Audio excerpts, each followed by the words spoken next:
रेवाड़ी कस्बे में कांतम्मा नाम की महिला की दो बहुएं थीं, सुनंदा और कल्पना। सुनंदा बड़ी बहू थी और कल्पना छोटी बहू। दोनों बहुएं एक ही घर में रहने के बावजूद अपनी हर चीज अलग अलग रखती थीं। घर में एक ही रसोई थी, मगर वहां दो अलग अलग चूल्हे जलते थे। फिर एक दिन सुबह उठकर कांतम्मा सैर करने के बाद, अरे ओ बहू, जरा चाय तो ले आ। अपनी सास की पुकार सुनकर दोनों बहुएं चाय तैयार करके कमरे में ले आती हैं। अरे वाह, दोनों एक साथ चाय ले आई। जी सासू माँ, आपने हमें चाय लाने को कहा, लेकिन ये नहीं बताया कि हमें सुकान लाए।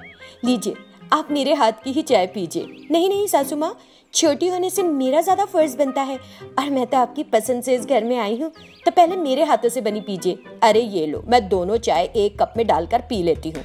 घर की जिम्मेदारी अब तुम में से एक को संभाल लेनी चाहिए।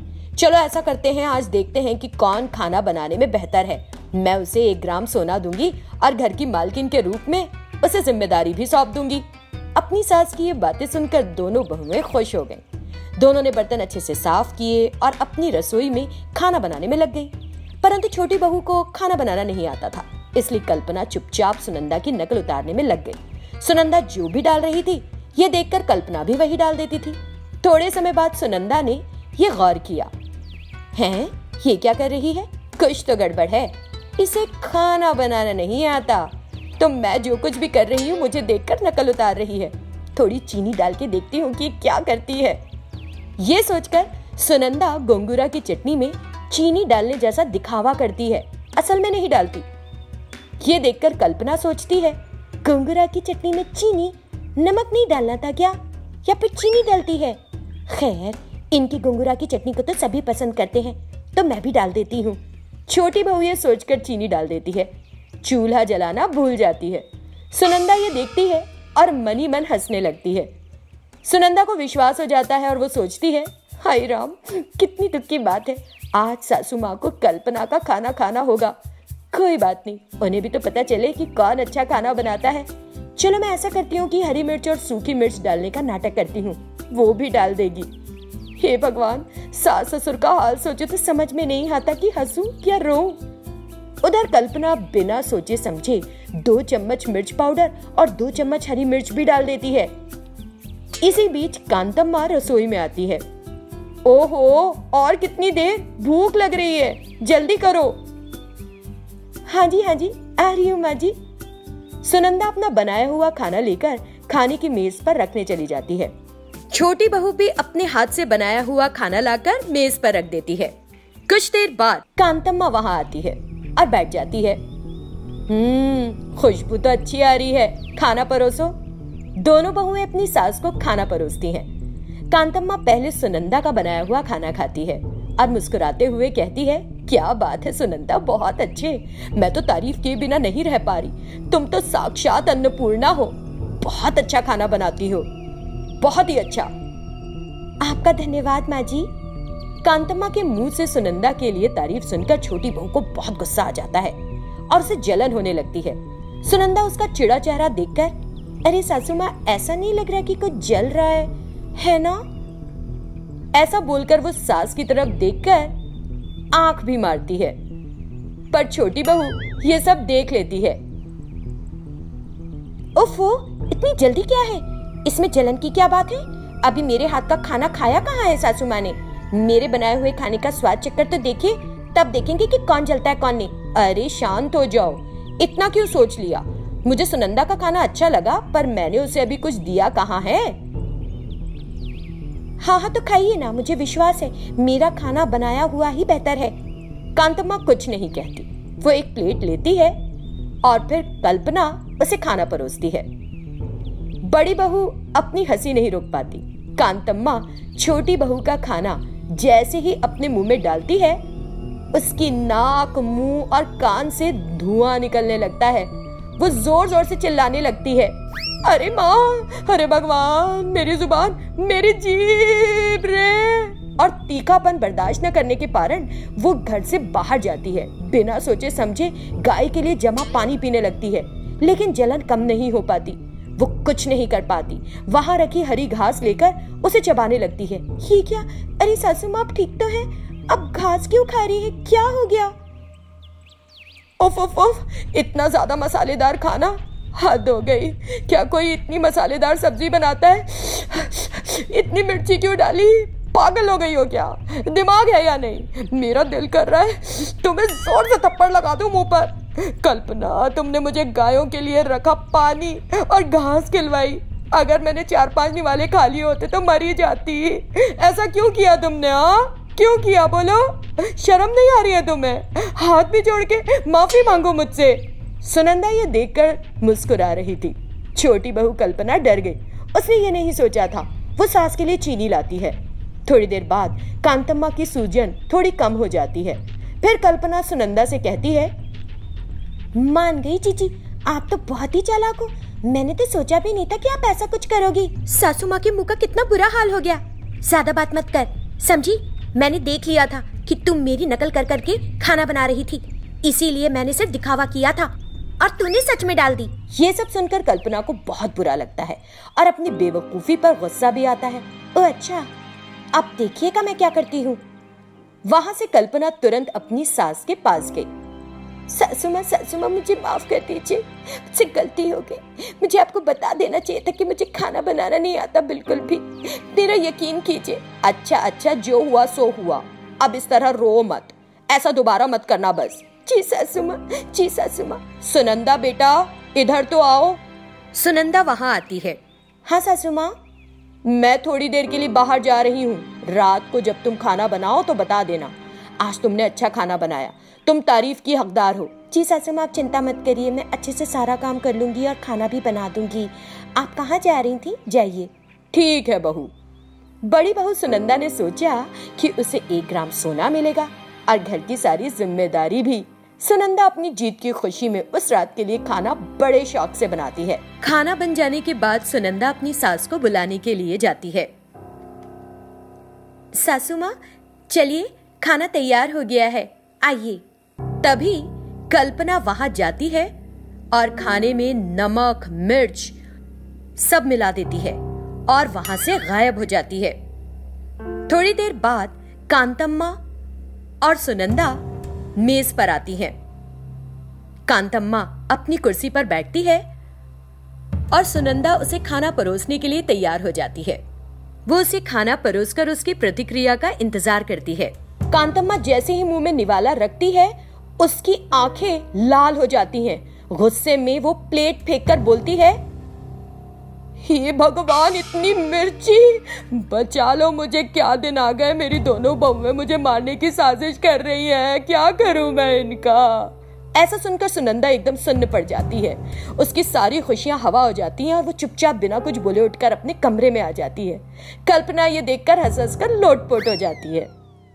एक गांव में लड़ाकू कनकम्मा नाम की एक बुजुर्ग महिला रहती थी। उसकी किराने की दुकान थी और 2 रुपए प्रति रुपए वसूल किया करती थी। दीदी, बच्चे को एक लेस चिप्स का पैकेट दे दो। 5 रुपए के पैकेट के 10 रुपए, 10 रुपए का पैकेट है तो 15 रुपए। तुम्हें कौन सा चाहिए?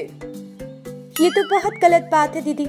इस गांव में तुम्हारी इकलौती दुकान है, इसलिए तुम बहुत ज्यादा लूटती हो, जो बिल्कुल भी अच्छी बात नहीं है। ऐसा हर किसी को देखकर लगता है कि मैं अधिक पैसा लेती हूँ, लेकिन मैं शहर जाती हूँ, दुगने पैसे लगाकर सामान लाती हूँ, ये नहीं समझता कोई। ऐसे वो जोर से चिल्लाती है। उसकी जोरदार आवाज की वजह से न केवल उसका पति राजैया और उसका बेटा विनोद ही डरते हैं, बल्कि पूरा गांव उससे डरता है। सारा गांव सोचता है कि कनकम्मा की बहू बनकर जो लड़की आएगी वो बहुत दुखी रहेगी। बेचारी कैसे इतनी सख्त सास को संभाल पाएगी। वे दुखी होकर कहते हैं कि कनकम्मा के हाथों बहू को बड़ी परेशानी होगी। एक दिन एक पुजारी कनकम्मा की दुकान पर आया। नमस्ते पुजारी। आप नमस्ते तो कहती हैं, लेकिन अगर घरेलू सामान के लिए 1 रुपया कम हो जाए तो सामान वापस रख लेती हैं। ऐसा नहीं है पुजारी, पुजारियों को तो मैं देवताओं के समान मानती हूँ। अब देखो, हमें किसी चीज की आवश्यकता होगी तो भगवान से प्रार्थना करेंगे, प्रसाद देकर, रिश्वत थोड़ी ना देंगे। तुम्हारी कही कोई भी बात मुझे समझ नहीं आती है। आप सज्जन हैं, इसीलिए नहीं समझते पुजारी। खैर, मैंने आपसे अपने बेटे के लिए रिश्ता खोजने के लिए कहा था, क्या हुआ उसका? अगर नहीं खोजूंगा तो तुम मुझे छोड़ दोगी क्या? तुम्हारे सामने पूरा गांव थर्राता है। ये तो मेरे लिए आपका स्नेह बोल रहा है पुजारी। उसके कहे शब्दों के लिए वो समझ नहीं पा रहा था कि हंसे या रोए। वो उस रिश्ते के बारे में बात करता है जो उसने ढूंढा था। फिर एक दिन कनकम्मा अपने बेटे विनोद को उस लड़की सुधा को दिखाने ले जाती है। कनकम्मा के बारे में सुनकर लड़की के माता पिता अत्यंत सावधानी और सम्मान के साथ सारी तैयारी करते हैं और सावधान रहते हैं कि कोई गलती ना हो। पेय के लिए उन्होंने पानी, शीतल पेय और नारियल पानी दिया। उन्होंने सारी चीजों की अच्छे से व्यवस्था की। कनकम्मा लड़की से सवाल पूछते पूछते सारा नारियल पानी पी गई। भाई, घर में खाली बोतल हो तो देना। लड़की के पिता राजैया बिना कुछ कहे अंदर जाते हैं और एक खाली बोतल लाकर देते हैं। कनकम्मा तुरंत नारियल में एक छेद करती है और नारियल पानी को बोतल में डाल लेती है। ये देखकर हर कोई दंग रह जाता है। कनकम्मा जिसने उन्हें दंग होते देखा, हर कोई मुझे अजीब तरह से क्यों देख रहा है? क्या आपको लगता है कि मैं बहुत कंजूस हूं? हाँ? अरे नहीं बहन, ऐसी कोई बात नहीं। आप उस नारियल को ही ले जा सकती थी, तब भी ठीक ही रहता। मैंने ज्यादा वजन उठाने से बचने के लिए इसे बोतल में डाल लिया। कोई बात नहीं, लेकिन हमें आपकी लड़की पसंद आई है। एक ही लड़का है मेरा। आप कह रहे हैं कि वो आपकी इकलौती बेटी है, तो 10 एकड़ खेत मेरे बेटे को देंगे। इसीलिए मैं आपसे कोई दहेज नहीं मांग रही हूँ। आप नहीं मांगेंगी तब भी हमें अपनी लड़की को जो देना है वो तो हम देंगे ही। वृद्धों की उपस्थिति में वैदिक मंत्र को साक्षी मानते हुए विनोद का विवाह सुधा से हो गया। वो बहू बनकर सास के घर आई। सास किराने की दुकान पर थी। बहू सुधा कनकम्मा को कॉफी देने आई। सासू माँ, कॉफी पी लो। कनकम्मा बिना कुछ कहे कॉफी पीती है। कॉफी गाढ़ी और बहुत स्वादिष्ट बनी थी। तुरंत तेज आवाज में, ये क्या है? क्या तुमने सारा का सारा दूध कॉफी में ही डाल दिया? अगर मैं वही 250 मिलीलीटर दूध बेच देती तो हमें 30 रुपए मिलते। इतनी गाढ़ी कॉफी पीने की क्या जरूरत है? जब कनकम्मा सबके सामने इतनी जोर से चिल्लाई तो नई बहू सुधा को अपमान लगा। वो रोती हुई वहां से चली गई। कनकम्मा खाना पकाने के लिए अधिक चावल का उपयोग करने के लिए सुधा पर चिल्ला पड़ती। सब्जियां खरीदते समय वो चिल्लाती कि उसने उसे इतनी अधिक कीमत पर क्यों खरीदा, और भी बहुत सी बातों पर। सुधा को उसका रवैया पसंद नहीं आता। विनोद उसकी एक नहीं सुनता था। कितनी बार कहा, देखो सुधा, जैसा माँ कहती है वैसा कर लो, तब तुम्हारे लिए कोई मुश्किल नहीं होगी। मेरी मम्मी बहुत अच्छी है। वो उसे समझाता था। सुधा कुछ नहीं कर पाई तो उसने सब्र रखने की कोशिश की। फिर एक दिन कनकम्मा बाहर जा रही थी। अरे सुधा, कहाँ मर गई? दुकान के पास आ जल्दी। सुधा जो किचन में होती है पुकार सुनती है और दौड़ती हुई पास आती है। देख, बाहर जा रही हूं, तब तक दुकान में बैठना। एक बात याद रखना, दुकान की चीजें हमारे खाने के लिए नहीं है, बेचना है इन्हें। कनकम्मा ने दुकान का सामान गिना और फिर वहां से चली गई। कनकम्मा की वजह से परेशान झेल रही बहू को देखने लोग दुकान पर आए। उसका हाल जानकर वहां आने वाले लोग उसके लिए दुखी हो रहे थे। बेटी, आधा किलो तुअर दाल दे दो। सुंदरी 70 रुपए देती है। वो उससे केवल 55 रुपए लेती है और डाल देती है। अरे आंटी, आधा किलो तुअर दाल सिर्फ 55 रुपए की है, आपने 70 रुपए क्यों दिए? ये कहते हुए उसने 55 रुपए लिए और बाकी पैसे उसे वापस कर दिए। सुंदरी इसके लिए सुधा की सराहना करती है। तो उस दिन सुधा ने ईमानदारी से सभी को सारा सामान दिया। इससे सुधा ने सबका प्यार जीत लिया। ये बात जानकर कनकम्मा वापस आकर अपनी बहू से लड़ने लगती है। तेरी हिम्मत कैसे हुई? तूने चीजों को मेरी तय की गई कीमत की बजाय अपनी कीमत पर बेचा। मैं तुझे सब बताकर गई थी ना। जा, अब अपने मायके जा। तुम हमेशा पैसा पैसा कहती रहती हो, मरने पर क्या सारे पैसे साथ लेकर जाओगी? ढिठाई दिखा रही है। मैं देखूंगी तेरा अंत। बड़ी आई। कनकम्मा गुस्से में सुधा को मारने आती है। सुधा बिना किसी डर के अपनी सास के सामने खड़ी हो जाती है। सास बहू बहस करती हैं और खुद को दूसरे से बढ़कर दिखाती हैं। कुछ दिन ऐसे ही बीत गए। बाद में एक दिन कनकम्मा अपने बेटे विनोद से ये बात कहने लगी। बेटा विनोद, हम कल तिरुपति जाएंगे, सभी जरूरी कपड़े पैक कर लेना और हाँ, अपनी बीवी को भी बता देना। जैसे कि तय हुआ था, कनकम्मा, विनोद और सुधा तिरुपति जाने के लिए ट्रेन में चढ़ गए। सास बहू दोनों आपस में बात नहीं कर रही थी। विनोद दुखी होकर उन दोनों के बीच पिस रहा था। पत्नी कहती अपनी माँ से ये कहो, माँ कहती अपनी पत्नी से ये कहो।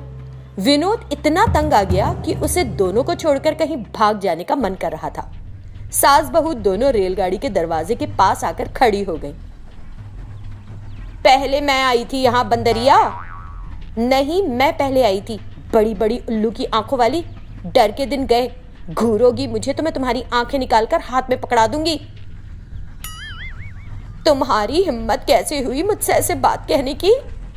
मैंने तुमसे कहा था कि लालची मत बनो और अधिक कीमत पर मत बेचो सामान। तो क्या तुम सबके सामने मुझ पर चिल्लाओगी? और तुमने मुझे मारने की भी कोशिश की है ना? तुम्हारे हाथ पैर कट जाएं। जब तुम मरोगी तभी मेरा बदला पूरा होगा। तिरुपति से लौटकर देखोगी तो समझोगी। मेरे पैर और हाथ टूट गए हैं क्या? मैं तुझे उठाकर गाड़ी से नीचे फेंक दूंगी। तो मेरे हाथ पैर सुन्न पड़े हैं क्या? मैं तुम्हें धक्का दे दूंगी। बहू सुधा सच में सास कनकम्मा को ट्रेन से धक्का दे देती है। कनकम्मा ट्रेन से नीचे गिरते हुए साइड की एक रॉड पकड़ लेती है। ट्रेन तेज गति से आगे बढ़ रही थी। कनकम्मा जो हवा में लटकी हुई थी, हवा की गति का सामना नहीं कर पाती और उसका हाथ छूट जाता है। सुधा और विनोद ये देखकर रोने लगते हैं।